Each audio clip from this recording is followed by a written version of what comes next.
Assalamu alaikum, good evening everyone. I hope you're well. I hope you are keeping warm as well, and certainly the temperatures have dipped over the last few days as well. So please put your heating on, keep yourselves up warm, and also at the same time look after your elderly people in your family, your neighbours.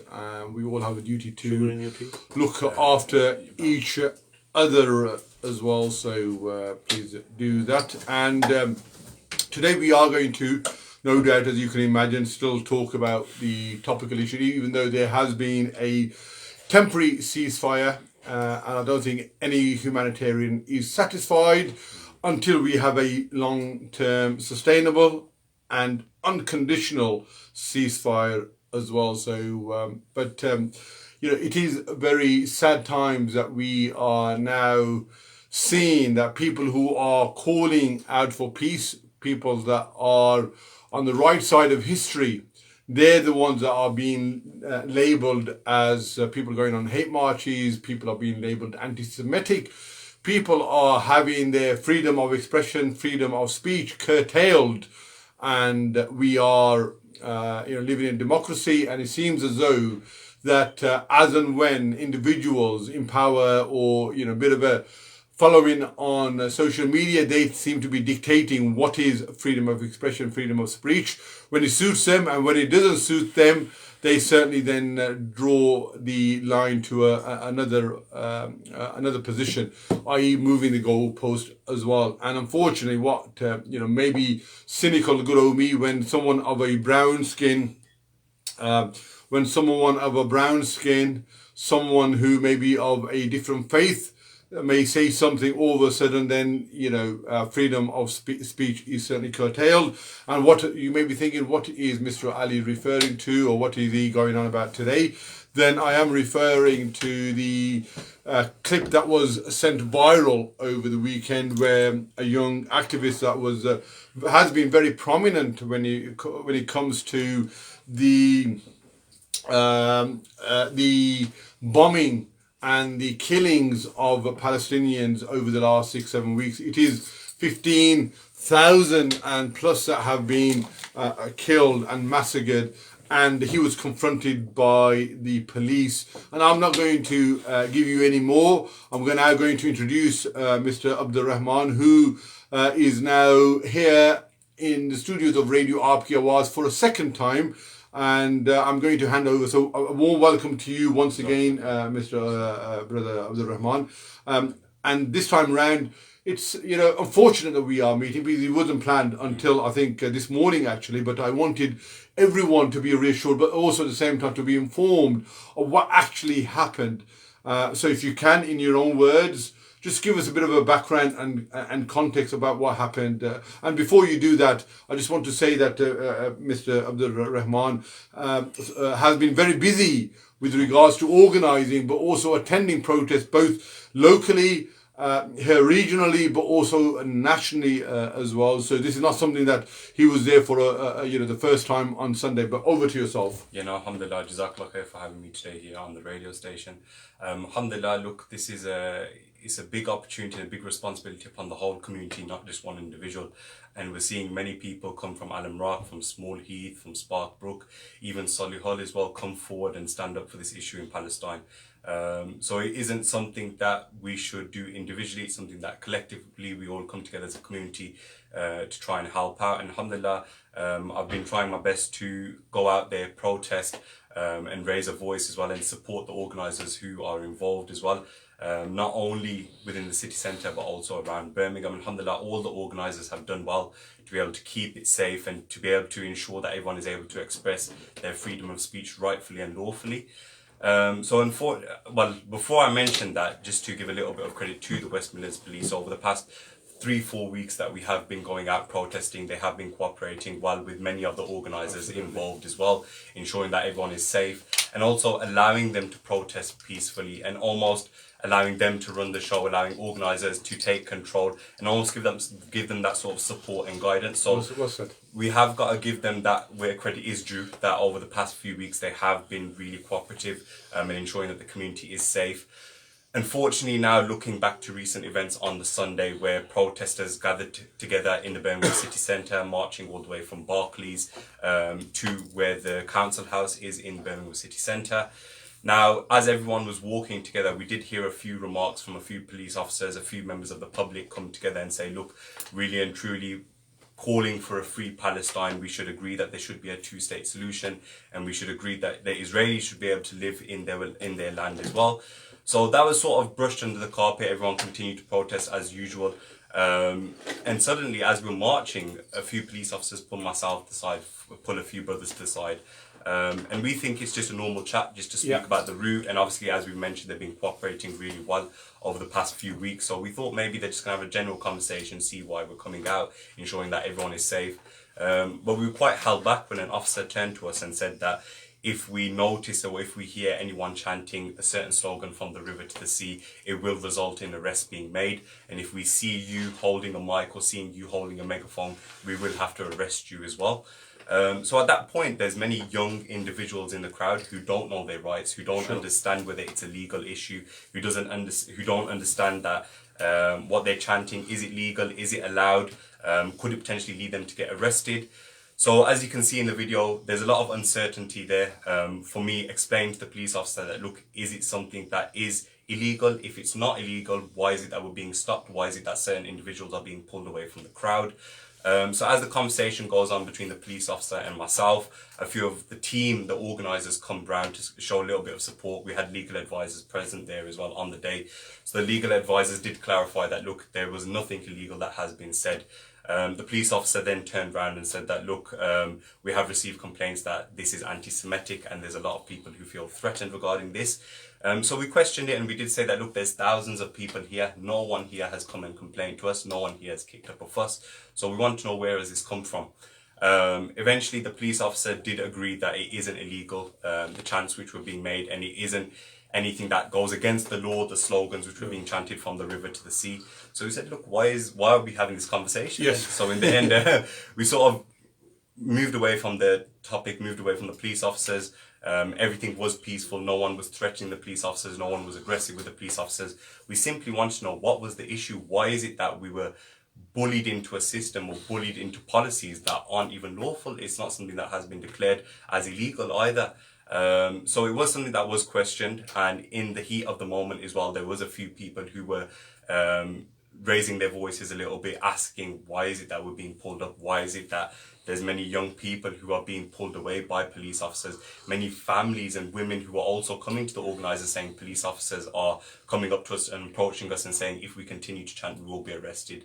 And it is quite disturbing to know that there were many young children in the crowd, and we're not talking about teenagers, we're talking about many kids who were potentially scared that they could be arrested, in other words. So alhamdulillah, the organisers who were there on the day stood firm. They continued to chant. They continued to challenge the police officers. In the end, the police officers allowed us to continue. Everyone continued chanting from the river to the sea to the end. And in the end, police officers actually approached us and thanked us and said that it was a very peaceful protest and we appreciate your support, we appreciate your cooperation. So talking a little bit afterwards, there was a few people who were set back, including myself as well. A few of us even contemplating, is it worth going to protest if we're going to keep getting pulled up by police? Why is it fair that other people should be scared to express their right of freedom of speech? Why is it that other people should feel scared to come out and protest? So alhamdulillah, there was someone who recorded the video, and there was a lot of people who had documented it as well to make sure that there was nothing that was going to be twisted. Eventually the video went viral out on social media, and it went out to many news outlets, including the 5 Pillars. Many influencers around the community raised awareness about it. I know yourselves, alhamdulillah, showed a lot of support as well in the media. There was some complaints which were raised to the police officers as well, saying that we don't appreciate the way how it was conducted, and we don't appreciate the way how many young people within the community were pulled to the side regarding an issue that they did nothing wrong. And even myself as well, when we look back on the situation and we look back on how the police were addressed, it was very respectfully, very calm, but again, it comes back to the same conversation, that why were we pulled up in the first place, and why was this something that was needed to be made into such a big deal. And again, as I mentioned, we've been cooperating with the police for such a long time. And for me, look, we're always prepared for these sort of incidents. We're always prepared that maybe things like this will happen on a regular basis. But I really do feel for the children who were there. I feel for the women who were there as well. I feel for the families who were there, having that sort of conscious that they don't know whether they're going to be arrested for their freedom of speech. And ultimately it comes back to that. We should be allowed to have a voice. We should be allowed to protest. And for me, in that moment in time, I didn't really know what my rights were. And that's the scary bit. Many young people don't understand what their rights are. Only until later on, it was clarified that, look, these are your rights. What you did wasn't wrong. Nothing that you said was illegal. You didn't promote any act of terrorism at all. You're just simply having a voice, and you're using your voice in the correct way. You're doing it peacefully. You're according to the law. So there's nothing to put you down about, and there's nothing that can sort of contradict what you're saying as well, or nothing can be twisted. So alhamdulillah, we did have people who did document it. As I said, the video did go viral, and here we are today. Yeah, no, really good overview in terms of what happened, and I must commend in terms of how you stay calmed, and also you remain very cordial and professional. And you know, for person, I think you're 19, 20? 19 a year old. Because normally at that age, you know, when anyone of authority came to me, I would freeze. I would think they're the ones that are in charge. They know what they were doing. But I must say you were a credit to yourself, but also to all the protesters that were there. Just want to get a bit of an insight in terms of, you know, you mentioned during the video that you felt very much suffocated. You felt overwhelmed simply because of the number of police officers. Can you just delve a bit more in terms of the feeling that you were going through? Yeah, I mean, like when you see the video, it almost seems like as if there's loads of staff members around one police officer. Before that even happened, one police officer pulled me to the side and said, we need to have a chat. And as I said, I was under the impression that they're going to speak about the route, see how we can keep everyone safe. And before I know it, there's two other police officers who start following me and almost putting their arms around me as if I'm going to run away or as if I'm going to do something that's wrong. So I was a bit puzzled. I thought, what's happening? What's going wrong? Everyone's peaceful, everyone's calm. And even to the point when I had the chance to have the mic, we were explaining to everyone that this is a peaceful protest. We are here for the Palestinians. Absolutely. If you are going to misbehave, if you're even going to set off fireworks, it's best you go home, because you're going to put the other people who are attending at risk. You're going to ruin it for yourself. You're going to ruin it for everyone. So we were a bit confused and we were a bit puzzled as to why there needs to be 3 officers to convey one message. In the end, it did come across quite intimidating as well, to the point where we felt like the police were trying to bully us, in other words. And it goes back to the point about, at that moment in time, I didn't know what my rights were.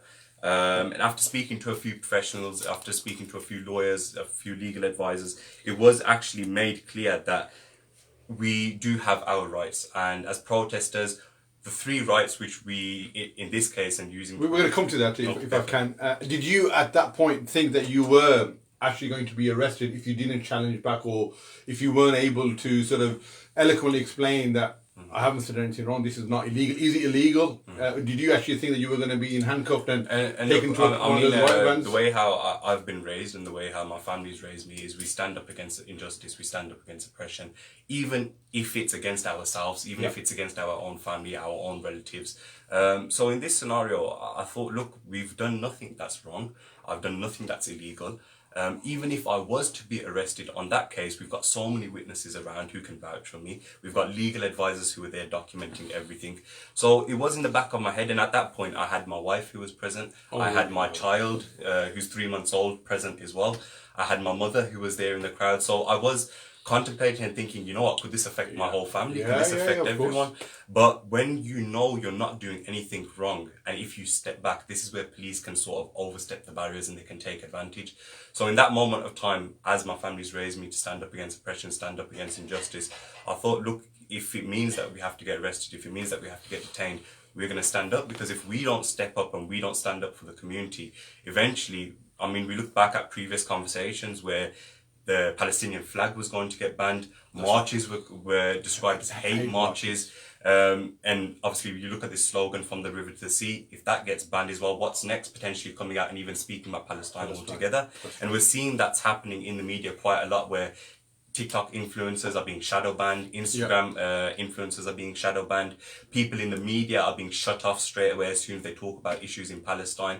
And we're seeing more of the Western media come and cover topics which aren't even true, inaccurate information. We've seen a case with the BBC as well, where they've openly admitted that some parts or some quotes which they've stated are inaccurate. That's right. So if we as a community are going to keep holding back, eventually this will keep dying down. And my personal opinion is that this has been going on for nearly about 2 months. It could be going on for any longer. I feel like the police and the government are realizing that no one is stepping down. No one is going to step back. Everyone is going to continue raising their voices. So eventually they're going to start using tactics to scare the people and to frighten the people. And this is why I'm here today, to say that don't feel scared. You are doing nothing wrong with raising your voice and following lawfully guidelines. Yeah, no, thank you. Just for the listeners' benefit, we have also Brother Kamran Shahzad, who is part of the Bahu Trust, and he's also an official observer as well. We have got you on the line, Brother Kamran. We are going to come to you shortly, so just be patient with us. But I just want to know, I know you mentioned specifically that for the last sort of 6 weeks or so, the police have been very professional, have been very engaging, very supportive, I would also go as far as saying as well. And I've also reciprocated that as well, you know, in terms of your complimentary message about the police. So two questions come to my mind is, you know, what changed this weekend? And also, why do you feel that you or young people were approached rather than there were a lot of probably senior people or maybe more mature people, shall I put? But why did you or younger people were targeted this weekend? To be honest, I think, look, the police have been doing a good job. Yes. There is always going to be the ignorant individuals, and I feel like in this moment in time, maybe there was a message coming from elsewhere, from a superior. Maybe it was something that they were instructed beforehand to get to provoke young people. And we've seen in London quite a lot. There is a few individuals from our community who take the bait, in other words, who start reacting to this provocation, who start getting involved in fights, who start arguing aggressively with the police officers. And when that happens, the police and authorities have got a reason to say, look, we want to stop it, or we want to put an end to it, or it justifies the term being a hate march, in other words. So I feel like they are trying to provoke young people, and they know they're an easy target. They know many professionals out there, many adults out there are able to control themselves. They know how to work around the law and use the law against police officers. Whereas many young people are quite uneducated. And even for myself, I didn't know what my rights were. And obviously for me, I was able to react in a calm manner, but any other person or any other young child who was there would have got confrontational. And we know not only throughout history, not only accordingly with the Palestinian issues, but throughout history, there's been an issue with the public and the police having those issues, whether that's to do with Black Lives Matter, whether that's to do with issues within the community, knife crime, gang violence. There's always been that barrier between the public and the police. So I think there's many young people out there who are quite emotional in this moment of time, and it's understandable. There's innocent children dying. Many literally teenagers are opening up their phones to seeing homes being dismantled, being destroyed, seeing many innocent babies dying in an incubator. So for them, there's a lot of anger, a lot of frustration, and I feel like the police are just trying to use different methods to try and cause that provocation. Again, this is not a downside to all the police officers who have been doing well over the past few weeks, but I feel like because many young people aren't stepping down, and we're seeing more than ever many young people coming forward, taking the streets. I mean, I was part of a protest from Small Heath all the way to the city centre, and the organisers led that really well. And for me, I've seen that there was many young children, 8 years old, 9 years old, attending without even their parents, because they're so adamant on making a stance and standing against oppression. So I feel like it is important that many young people do stay calm in these sort of scenarios. And I do think it's unfair as well for the police to highlight many young, vulnerable children who can potentially take the bait. Yeah, no, thank you for that as well. I'm now going to bring, so if you've got any questions or comments, just generally about protests, about some of the slogans that have been termed anti-Semitic, or maybe even the protest as hate marches, what are your thoughts? You know, put your questions and comments on the chat. And also now I'm going to invite Brother Kamran, if you are able to give us a bit of a background to yourself, and then after that I will give you my first question if I can. So Brother Kamran, over to yourself, please. Assalamu alaikum. Wa alaikum salam. And Abdurrahman. Before I introduce myself, can I just start by paying tribute to Abdurrahman and other youngsters and people like him who are putting themselves on the front line and calling for justice. You know, there's an issue of self-awareness, knowing who we are as people and what our role is on this planet, on this earth. There's allowing people to realize, creating this opportunity for people to realize that they're not alone, that we're together. And ultimately, there's taqwa in this, God consciousness. You know, Abdul Rahman, inshallah, will be able to say on Yawm al-Akhirah that, look, I stood up for them. And, you know, so I just want to pay tribute to him and others and for staying resolute in with what's been happening this weekend and previous weekend. So, well done, Abdul Rahman. Jazakallah khair. To give you some context, so I'm one of the independent observers in the control room in West Midlands Police. There's a group of us where we're doing some oversight of policing, police operations into pro-Palestinian marches. And how this came about was after 7th of October, when Suella Braverman, the former Home Secretary, sent a letter out, a very public letter to all chief constables, asking chief constables to stamp down on protests, to stamp down on Palestinian chanting, and so on. So this caused lots of alarm and concern to many people across the whole country, not just us in Birmingham.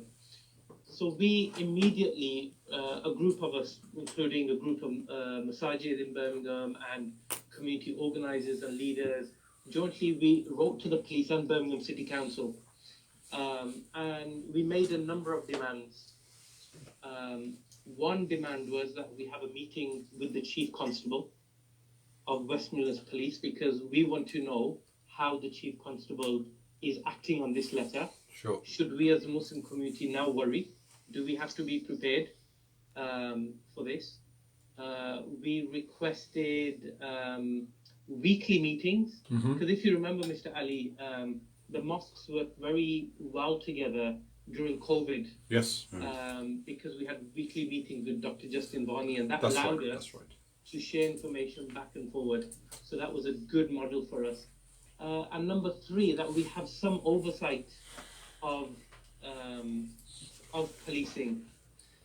We were immediately given granted a meeting with the Chief Constable. The Chief Constable, Craig Guilford, was very good with us. He accepted everything. He assured us that he's not about policing flags. He's not about policing chanting, as long as it doesn't break the law and it is not done in aggravating factors are involved.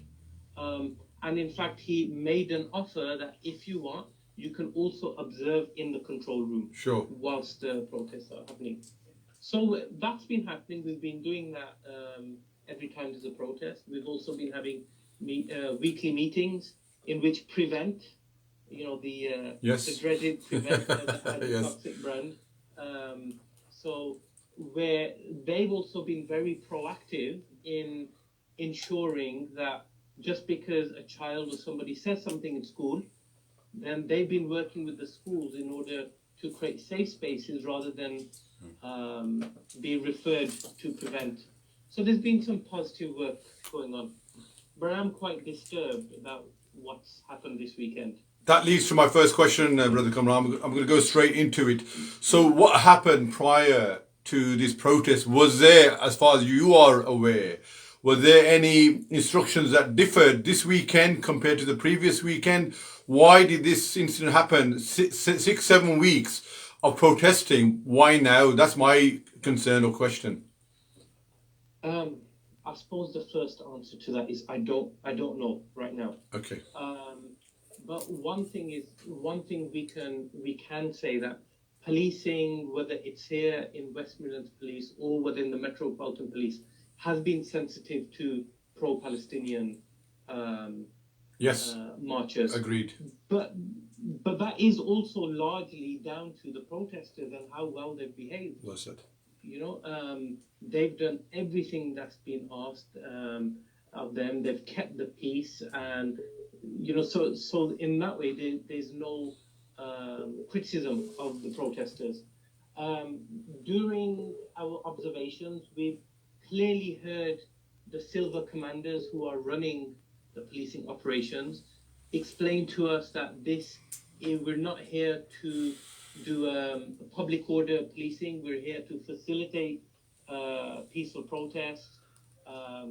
We're here to allow people to protest in a way. In fact, I'll give you an example. We've watched your from Alam Rock, march, and there's been no issues. There has been, I think, over the last 2 months, there's been about 5 or 6 arrests, but none of them are hateful arrests. They're more to do with antisocial behavior, fireworks, or throwing eggs, and so and so. So even from a policing perspective, it's been relatively good. What's happened this week, I have no idea why that tone changed, why there was excess policing, excess police officers. I was there myself. I even witnessed what happened with Abdurrahman. Again, previously, I've always seen the silver commander, if they see too many yellow jackets, they tell the yellow jackets to move away, don't be seen. It just, so something has happened this week. Yes. I'm not sure. However, what I also want to highlight, one thing, Abdurrahman is very gracious. He's not being fully critical. He's also praised where praise is due. Where they stopped the chanting, within 10 minutes, they allowed it to continue. And the reason why is because there are mechanisms in place that are being put down by the community observers to ensure that there is scrutiny. So those things kicked in to ensure that someone very quickly said, hold on guys, you need to think twice before doing this. And that in no way takes away what happened, because it could have had the opposite impact. So we have emailed the police, we have emailed them in very strong terms. I believe other people have also sent in complaints. We have a meeting with them on Thursday, part of our bi-weekly meeting with the police. And we will be able to have better answers for you as to why this happened, and to get reassurances from them that something like this should not happen again, because there were no circumstances. No. We're also asking them that from the river to the sea, Palestine will be free. The only reason that should be arrestable if there's aggravating factors. So if somebody has sent a message down the line that they need to stop saying this, I want to know what were those aggravating factors? Who saw what? Yeah.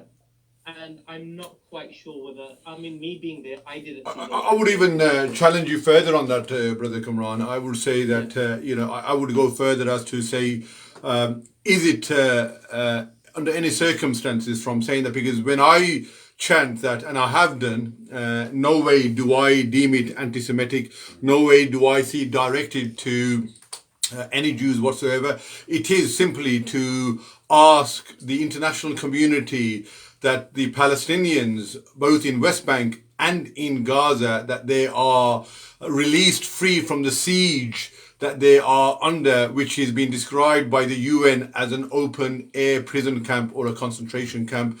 And so that's my sentiments. And for anyone to deem that my intention is something else or my message is something else, then I would strongly and vehemently disagree with them on that. And I would say, look, this is my right to expression, my right to free speech as well. Where do we draw the line?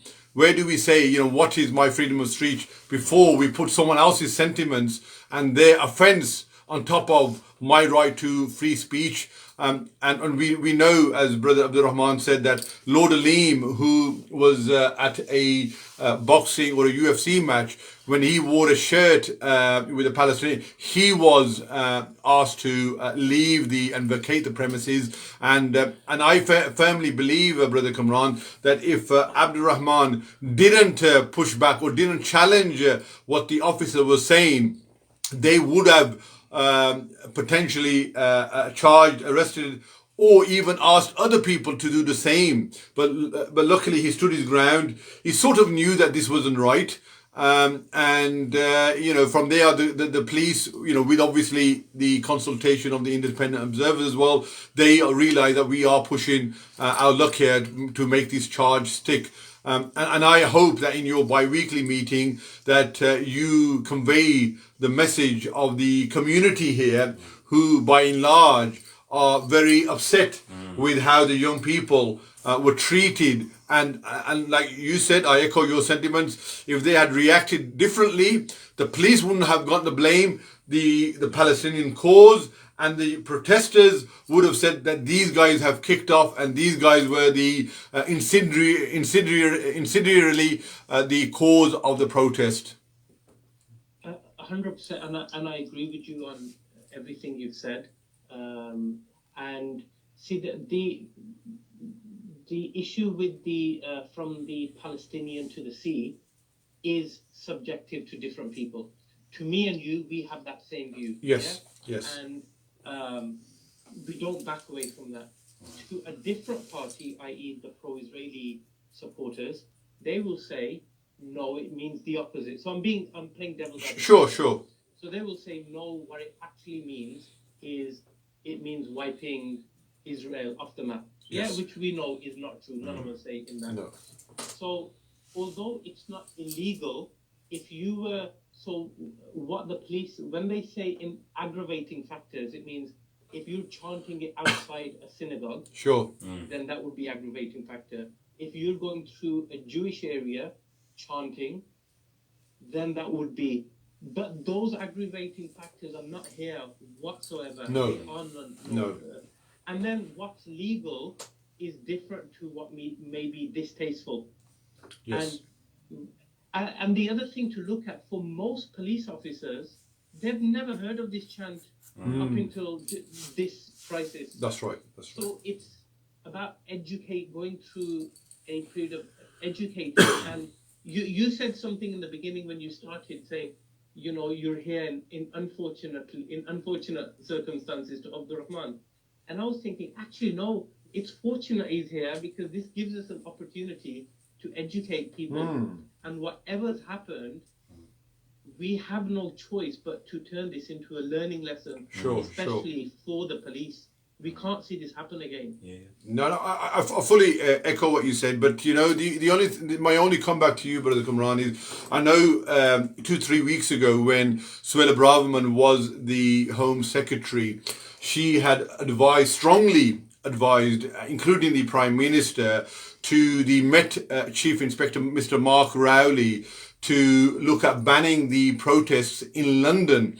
And also advised him to potentially arrest people with a Palestinian flag, and also to see whether he could charge people under the public charge when they are, reciting or chanting these slogans.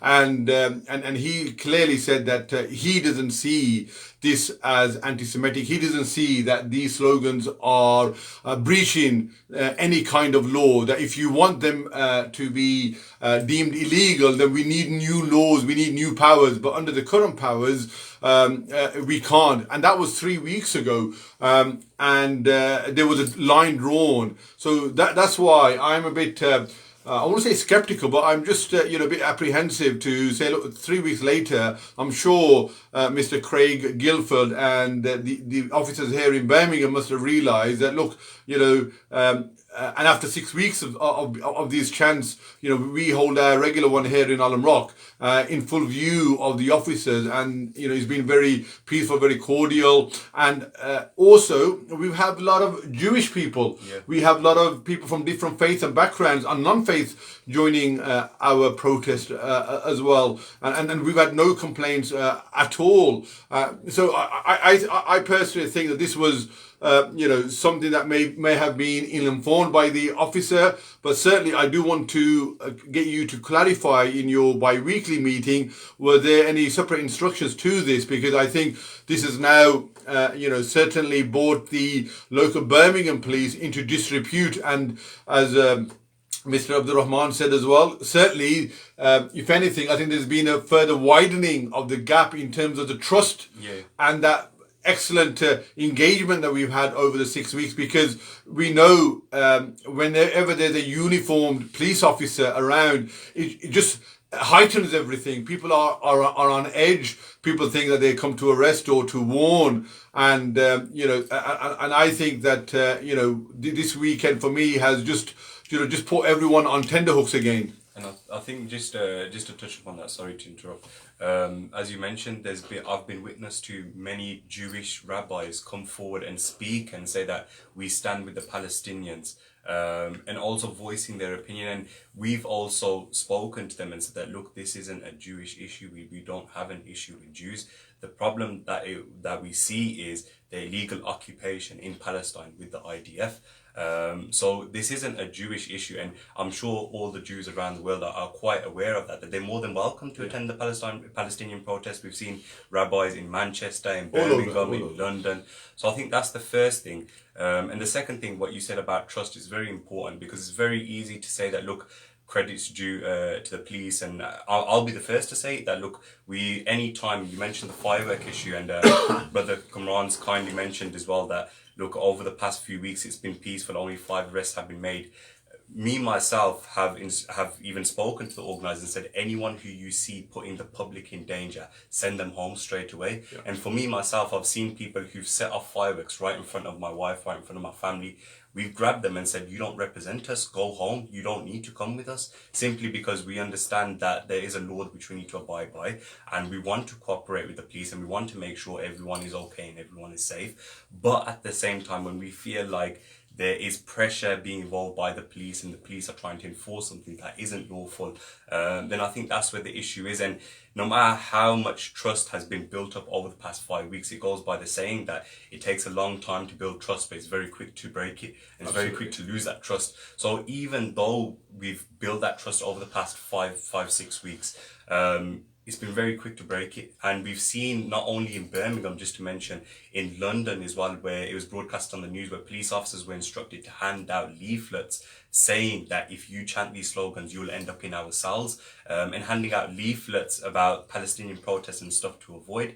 Now, we see as not an opportunity for them to help the public, but almost as if a threat that if you don't protest the way how we want you to protest, you are going to end up being arrested. Sure. And this is where, for us as a community, we need to stand up. And I really appreciate Brother Kamran's effort, and I want to really thank him for him taking on this initiative and getting involved, because we talk about and we were just talking earlier with myself and Brother Kamran about how we as a community always blame the police, and we say, what are they doing wrong, or how can they fix it? But for us as a community, we don't take the initiative to say that we're going to come forward and we want to be the leaders of the community, and we want to dictate what goes on within our community, and we should make the decisions whether this should be a legal arrest or this is an illegal arrest. We should be the ones to hold the police to account as well for their behaviours. So I really do appreciate the fact that Brother Kamran and his team have gone out there and taken that initiative to say that, you know what, hang on a second, we've noticed that there's something wrong. We as a community would like to protest for Palestine, but at the same time we're willing to support you, and we're willing to ensure that there are measures put in place as well. And I think if all of us as a community take on that initiative, because we've seen it with the local MPs, they voted no against a ceasefire. What they're practically saying is that it's okay for innocent children, innocent babies to continue dying. Disgusting. So if these are our leaders of the community, this is where it takes the public to step up and come forward and say, you know what, hang on a second, we don't agree with you. Without the community, you guys won't have jobs. It's as simple as that. Yeah. The MPs need us. We don't need the MPs. And we know that within our community, if only they saw it that way. Yeah, exactly. So, Brother Kamran, I think you want to come in there. No, I just want to say that what's happened this weekend has to be dealt with. The police need to be held accountable to it. Yeah. And whether the police have been good or not in the past, whether Suella Braverman has gone or not, the fact is, in people's mind, they think she has started something and police will enforce it in that way. And everything is like, at the moment, it feels like a house of cards. Taken one card and it's all collapsed. And it's now the onus is on the police to prove themselves, to say, actually, look, we've learnt from this, and as long as things stay peaceful, we will continue to allow it.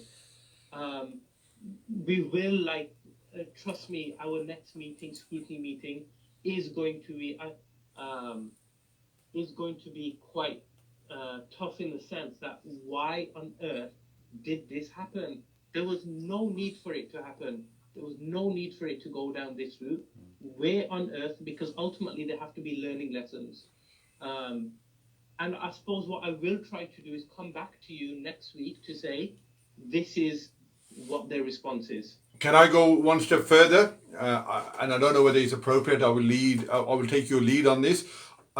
Is it worth actually inviting Mr. Abdul Rahman to that particular meeting and for the officers to hear what actually happened from the horse's mouth, so to speak? I can ask them when it comes to TV, radio. It has to go through a process. No. But, to your bi-weekly meeting. So it's a private meeting, but have Abdul Rahman so he can actually speak to the power to be from the police. We would welcome Abdul Rahman with open arms to come and tell them. I mean, these are with senior ranking officers and they're private meetings to a degree.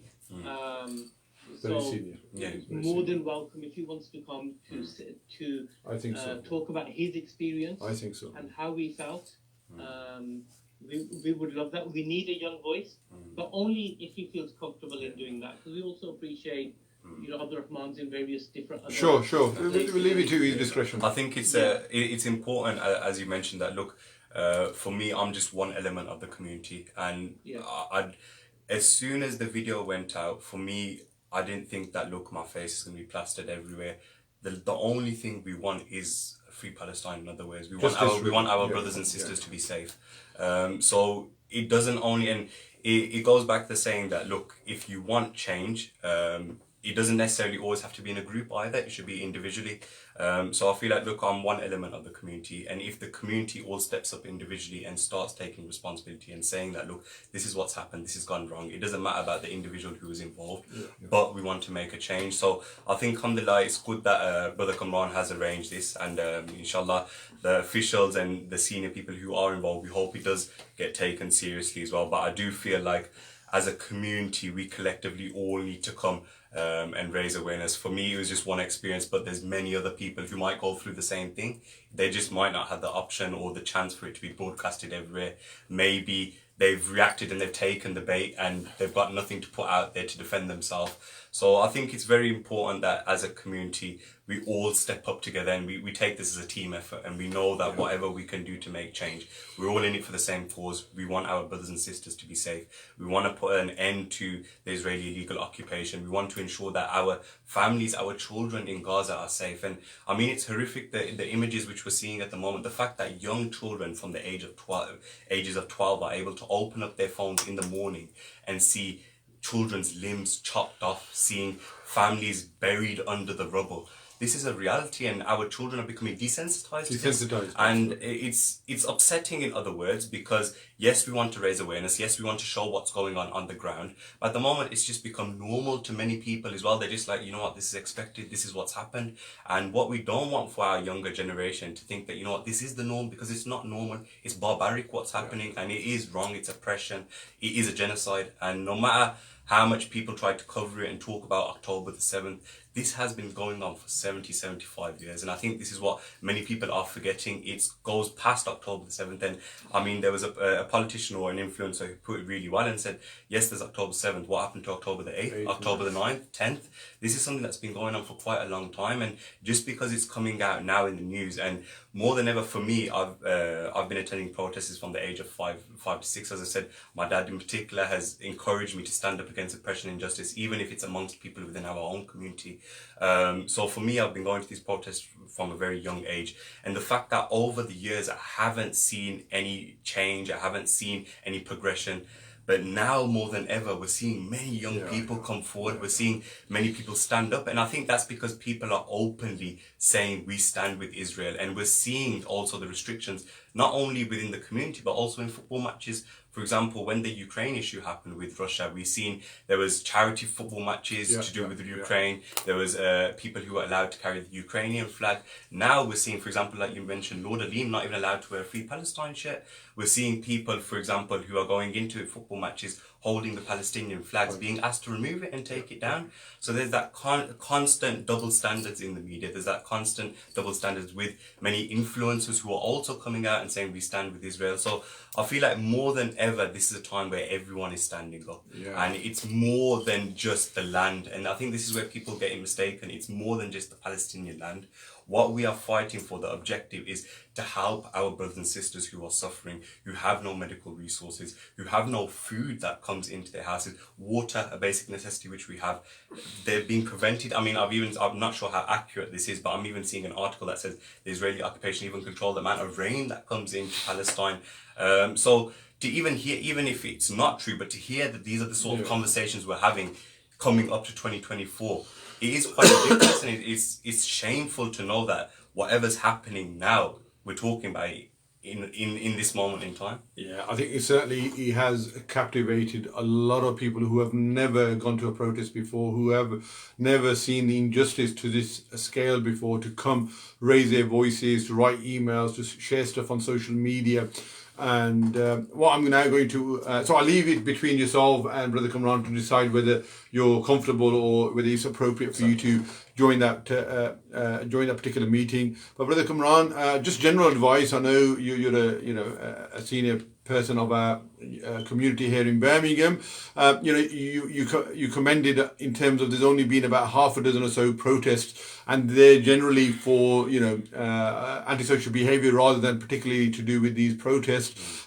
What sort of advice would you give to our listeners and our viewers in terms of good tips, how to behave, how to conduct oneself, especially where the police may be watching our every word and our every action?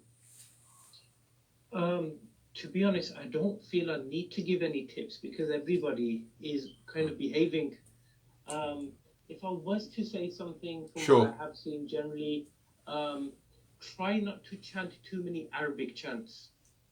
Keep them English. Okay. Because the Arabic chant sometimes puts off the non-Muslims who are there. Yeah. And then also the police get a bit, okay, what's being chanted? And then they start getting into keep it as English as possible. One thing we have always seen in previous protests, when the main protest is over, a group of youths always hang around and they create their own antisocial behavior. And the police has always gone down the line of not arresting them. We need to just create some more, somehow we need to do some awareness around us youngsters. How do we get them to continue protesting, but do it in a way that doesn't cause distress to others? And also, like, there's many ways that people can get involved and what they can do. If they don't want to get involved in protesting, there's, like, I know Abdul Rahman says people don't always listen, and it's true. It does feel like that MPs don't listen, your local authority doesn't listen, the police doesn't listen. But the main advice is don't give up. Yes. Don't give up. People around you are motivated by you. When I see youngsters, like, even just listening to Abdul Rahman now, when I feel demotivated, hearing something like that just motivates me even more. I know on the day of Akhirah, his face is going to be shining with nur. Ameen. Inshallah, little Gazans are going to take him from his hand and they're going to run into Jannah with him. Ameen. Ameen. So I think everyone just keep it up as we're doing. Definitely. One question from me, Brother Kamran. You mentioned that you are an independent observer to the police, and you're there. Can I delve into, for example, if you knew that Brother Abdul Rahman was being wrongly charged with an offence, for example, if you take the example on Sunday, they were going to arrest him because he continued to make the slogan from the river to the sea, and they arrested him, and you knew this was in contravention to any statute or law. What's your position? Are you able to intervene, or are you standing and observing and not really able to say anything at all, just for the wider public's information? Okay, so put it this way: we are only independent observers. We are not independent advisors. Yeah. Okay, so it means we watch everything. See, even on that day when I was at that protest, I wasn't there as an observer. I was there as a protester because that was the first one. There was somebody else in the control room. Sure. Had I just say Abdul Rahman was being arrested, if he was being arrested, if I intervene, I'll get arrested too. Oh wow. Yeah, that's Okay. just the way it is. Yeah. But I would be more valuable as a witness. Yeah. So Yeah. I can put my hand on heart that if we see injustice take place, we are answerable to Allah subhanahu wa ta'ala if we do not stand up against it. Sure. So where we see it, and this is in our independent scrutiny boards, I mean, even the police officers will tell you we don't give them an easy time, even when things are going well. Yeah. Yeah. So yes, we would. Our job, and I suppose your job, is also then to hold us to account. Yeah. Yeah. Yeah. Are you saying the right things, or are you just having a cup of tea with them? Yeah. Yeah. So there's different layers, and as long as we have access to the right people, we will continue fighting that. And Abdul Rahman and his people and his friends we all need to play our role in the different things we're doing. Thank you, brother. I'm now just coming towards the end of the show. I know, brother Abdul Rahman, when you wanted to read out the legality of where we stand, you wanted to read out the 3 R's or something you had in mind. If you're able to share that with us, whilst Abdul Rahman is doing that, can I ask yourself, Kamran, if you're able to just give us your final lasting thoughts, please? Me? Yourself, Can I yes. just give you my thoughts? Yes, but generally as a final farewell message from yourself. No, again, I'm just going to reiterate. I think it's wonderful to see youngsters doing what they're doing. I'd say keep it up. Keep our voices shouting loud. Keep doing it in a peaceful and lawful way. Yes. And we strengthen each other. Yes. We strengthen each other so that whatever role they're playing, it's done in the best way possible. Yeah, absolutely. And you know what, brother Kamran, me and you are now, I suppose, on the wrong side of 40. But you know what? It is inspiring that, when we are going to be old and grey, if we get to that far, that we have youngsters like Abdul Rahman who will continue to speak for those that don't have a voice. And because I know young people do have a very bad time, we label and tar them with all sorts of, easy and lazy labels. But, we have found gems during this sad episode. And sometimes you do think that our future may not be as dismal as we paint out to be. So, I just wanted to echo that. So I know you wanted to just give some updates about, legality and where we stand. Yeah, so if you just allow me to have just a few minutes Yeah. before we finish off. So the first thing is, before, obviously, as I mentioned, I didn't know what my rights were. Sure. And as we've been advised by professionals, by legal advisors, and whether Kamran can correct me if I'm wrong as well, that it is completely legal to shock, offend, and disturb with your words with chance, as long as it's legal. So please do not feel scared, do not feel frightened either if you are chanting. As I said, there's a certain extent it goes to if you're outside a synagogue, for example, Sure. or if you're doing something that's illegal. But it's very important, I think, to highlight that you know your rights. And for me, if I would have known this beforehand, maybe I would have addressed this to the police officer. And at the point, obviously, you're a bit worried. As I said, I had my family there. I didn't know what was going to happen to them. I didn't know maybe whether I was going to be arrested. I didn't know what to say. I didn't know if I was going to have a solicitor, if I was going to have a lawyer. So once you have your rights and you're prepared, almost if you prepare for the worst, then at least then you have the upper hand. And for me, as I said, I didn't know any of this, so for me it was more of the emotional side. I felt a bit threatened, I felt a bit intimidated. But once you use your rights against the police officers and almost use it to your advantage, they won't be able to say anything to you. So it's very important you do use your legal rights to your advantage. Just before we finish off, I wanted to mention that, look, alhamdulillah, jazakallah khair for the thanks from yourself, from Brother Kamran, for a few individuals. But for me personally, morally, I take it as an insult, the fact that we have to be thanked for doing our job as humans. And this is a humanitarian issue. This is the bare minimum which we should be doing, and I'm sure all of us, if we could, we would be willing to sacrifice our houses, our wealth, everything for the Palestinians, simply because we've seen how much they've been oppressed. And this is what we should be doing as humans. So for us to be thanked, or for us to receive that sort of appreciation, for me, I feel like, look, this is our job. This is what, for us who are Muslims, we've been put on this earth to do.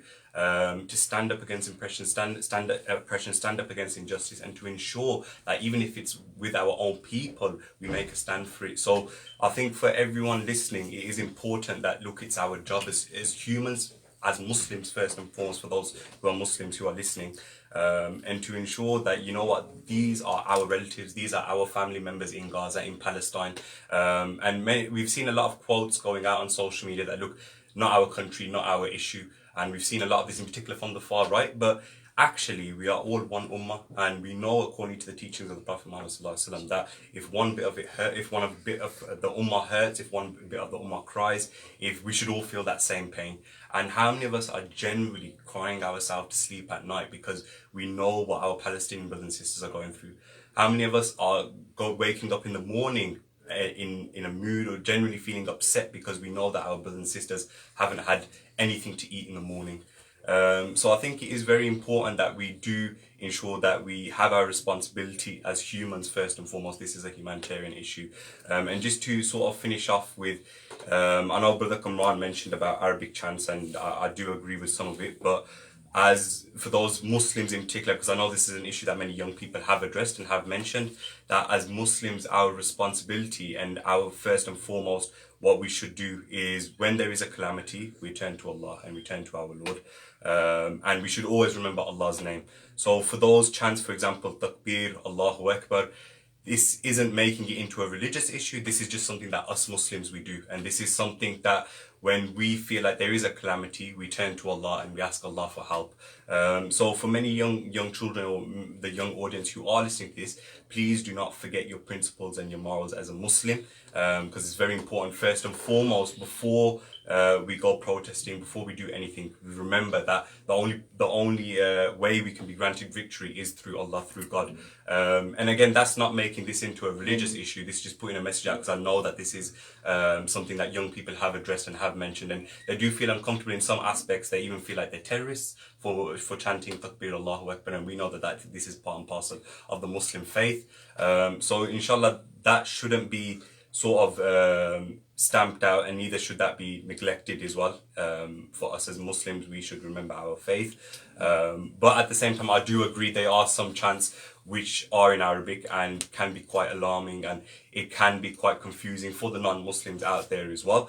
So please do be considerate in certain situations, certain circumstances. I'd like to thank both Brother Abdul Rahman and also Kamran Shahzad for taking time out and give us a bit of a backdrop in terms of what happened on Sunday and how we can implement the learns to make sure that the remainder, how many days or weeks that we have until we have a full unconditional ceasefire, and we don't need to protest, certainly on the streets.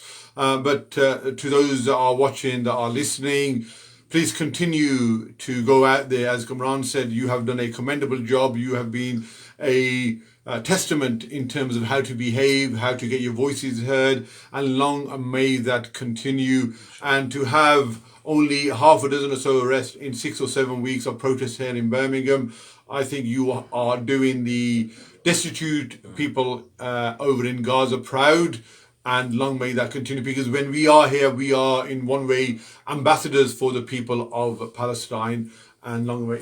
You want to come in again? Yeah, sorry, and just to finish, as you mentioned, it is a ceasefire that we were calling for. The 4-day ceasefire that has been enforced, again, this is temporary, and just a reminder to all the listeners out there, this is temporary. Even once the ceasefire does come to an end, our Palestinian brothers and sisters will still be living in an occupied land, and the land which is rightfully theirs has been stolen. So it is important to remember that even though there is a ceasefire, we do not stop.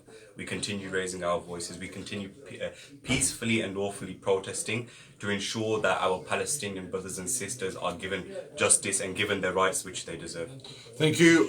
On that note, continue to be proactive, continue to look after yourselves. Until next time, God bless. Allah Hafiz.